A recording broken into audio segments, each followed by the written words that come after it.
हाँ, एक बार फिर से जगलाल जगत बहादुर पटेल इंटरमीडिएट कॉलेज में, ठीक, मैं लकी सर, ठीक, आपको केमिस्ट्री पढ़ाने आया हूँ।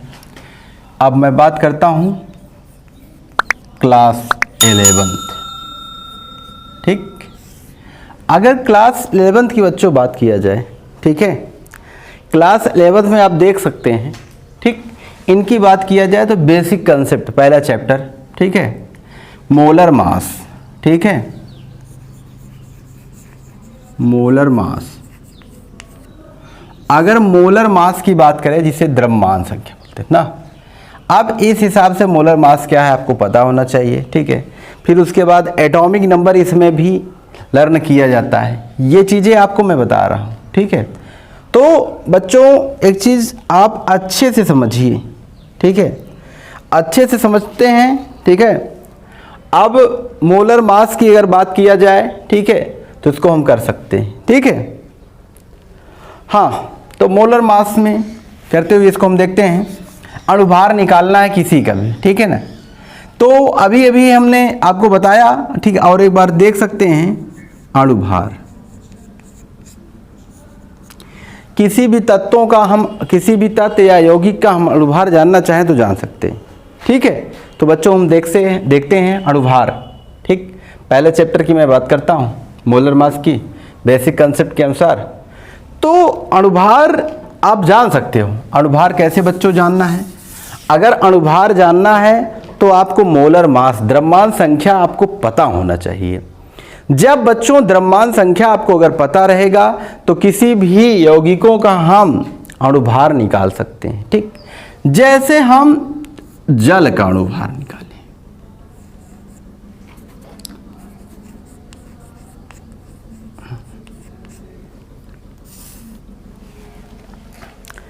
अब जल का अणुभार निकालना है, सीधे समझिए आप, देखिए इसको, जल का अणुभार निकालते कैसे हैं। जाहिर सी बात, पहली चीज क्या है, आपको मतलब परमाणु क्रमांक और द्रव्यमान संख्या के बारे में जानकारी होनी चाहिए, ठीक। मीन्स परमाणु क्रमांक देखते हैं, दो चीजें होती हैं निकालने के लिए। पहला चीज परमाणु क्रमांक और दूसरी चीज द्रव्यमान संख्या। ये दो चीजें पता होनी चाहिए ना। अगर ये दो चीजें अगर पता है तो आप तभी अणुभार निकाल सकते हैं, ठीक। अगर ये दो चीजें आपको नहीं पता है तो हाँ, मैं किसी भी तत्व या यौगिक का अणुभार कदापि नहीं निकाल सकता, ठीक है। अब बात करते हैं, अब जल का अणुभार निकालना है, अणुभार निकालना सीखते हैं तो परमाणु क्रमांक पता होना चाहिए, दूसरा चीज द्रव्यमान संख्या पता होना चाहिए। जब बच्चों ये दोनों चीजें आपको पता हो जाएगी, ठीक है, तो किसी भी यौगिक का, किसी भी, चाहे कठिन से कठिन हो चाहे सरल से सरल हो, किसी भी यौगिक का आप अणुभार बड़े अच्छे से निकाल सकते हैं। बात समझ में आ रही, ठीक है। तो हम इसको निकालते हैं। आप परमाणु क्रमांक होता क्या है देख सकते हैं। किसी भी तत्व का अगर परमाणु क्रमांक याद करना है, ठीक है, उसकी कई ट्रिक बनाए हैं हमने। द्रव्यमान संख्या, तो हम एक कुछ ट्रिकों की बात करते हैं, तो देख लेते हैं। यहां से अगर देखते हैं, हा, ही, ली, बे, बक, नो, फने। तो बच्चों यहां देखिए, ये ट्रिक है, आपको मैं जब बता रहा हूं तो आप अच्छे से देख लीजिए, ठीक। अब मैं चैलेंज के साथ कहता हूं कि अगर आप ऑनलाइन जुड़िए और ऑनलाइन का फायदा लीजिए, ठीक, अच्छे से पढ़िए, मेहनत से पढ़िए, ठीक है। सब चीजें बड़ी अच्छी से बताई जाती है। हा, ही, ली, बे, बक, नो, फने। अगर हा की बात करेंगे बच्चों तो ये हाइड्रोजन होता है, देखिए। ही की बात करेंगे तो बच्चों ये हीलियम होता है। ली की बात करेंगे बच्चों ये लिथियम होता है। बे की बात करेंगे बच्चों तो ये बेरियम होता है। बा की बात करेंगे बच्चों तो ये बोरान होता है, ठीक है। का की बात करेंगे बच्चों तो ये कार्बन होता है। नो की बात करेंगे तो नाइट्रोजन, और एक चीज़ है ऑक्सीजन, और ये फ्लोरीन, और ये आपका हो जाएगा यानी नियान।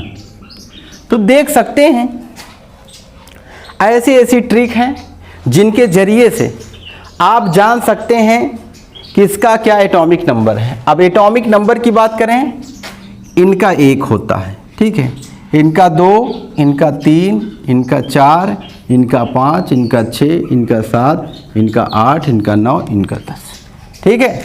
तो बच्चों वहाँ हम देख सकते हैं, ठीक, आप बड़े अच्छे से समझ सकते हो इन सभी का एटॉमिक नंबर क्या है, ठीक है। इसलिए मैं कह रहा हूँ क्लास अगर पढ़ना है, थोड़ा हमारे रूल्स, हमारे सिस्टम को समझना है।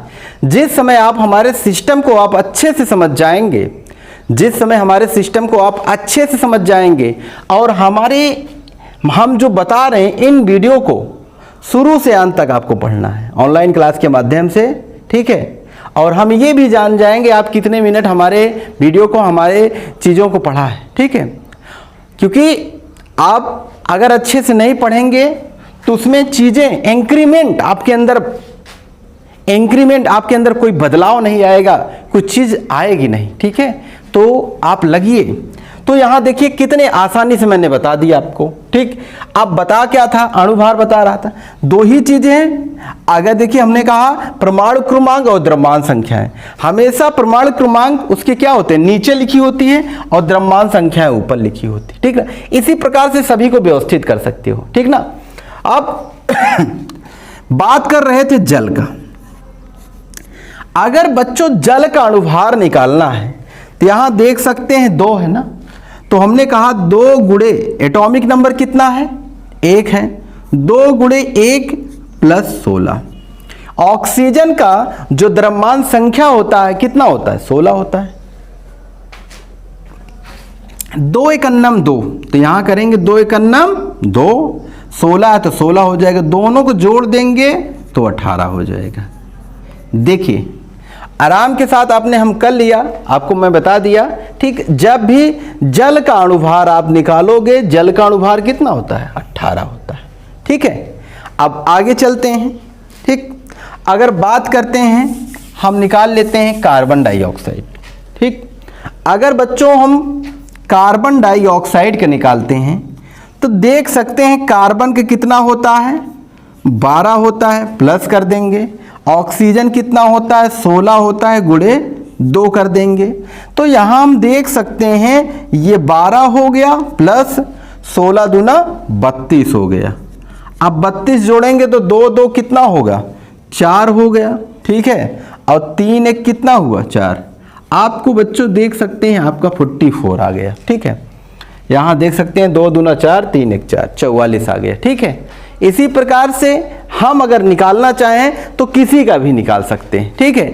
कुछ आपको क्वेश्चन कर देते हैं आपको लगाने के लिए, घर से लगाने के लिए, ठीक है। तो देख लेते हैं। अगर हम होमवर्क की बात करते हैं, ठीक है, तो छोटी और बड़ी चीजें सभी दिखाते हैं आपको, ठीक है। अब मान चलो पहला MgCl2, नंबर 2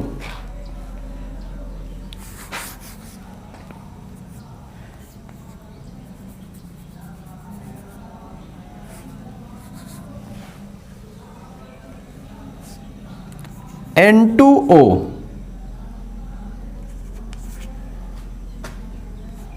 H2SO4,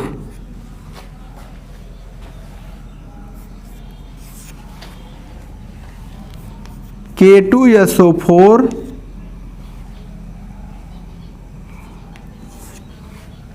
AgCl2, छठा CH4। अब इतने हैं, इतने का एटॉमिक अणुभार आपको निकालना है। निकाल के इस कॉलेज के व्हाट्सएप ग्रुप पे आप इसको सेंड करिए, हम आपको बताएंगे आपका कितना सही है कितना गलत है, ठीक ना। बहुत बहुत धन्यवाद, थैंक यू।